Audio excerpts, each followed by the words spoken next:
अभी बढ़ेगी मेरी पगार बहन जी, अभी पगार बढ़ेगी। हाँ वैसे अभी- नट्टू काका, सेठ जी भी हमारे साथ आज यहाँ आने के लिए निकल ही गए थे, लेकिन बीच में बबीता जी मिल गई तो वहीं रुक गए। रोज बबीता पता जी नहीं सुबह क्या सेठ जी ऐसे करते हैं, सूर्य नारायण को जल चढ़ाते हैं और ऊर्जा बाजू में देख के लेते हैं।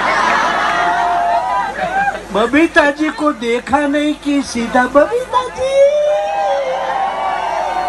મોઢામાં પતાસો આવી જાય છે। अभी बढ़ेगी मेरी पगार बहन जी, अभी पगार बढ़ेगी। हाँ वैसे अभी- नट्टू काका, सेठ जी भी हमारे साथ आज यहाँ आने के लिए निकल ही गए थे, लेकिन बीच में बबीता जी मिल गई तो वहीं रुक गए।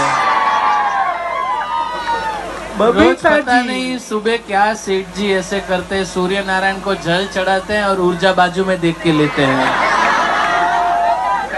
बबीता जी को देखा नहीं कि सीधा बबीता जी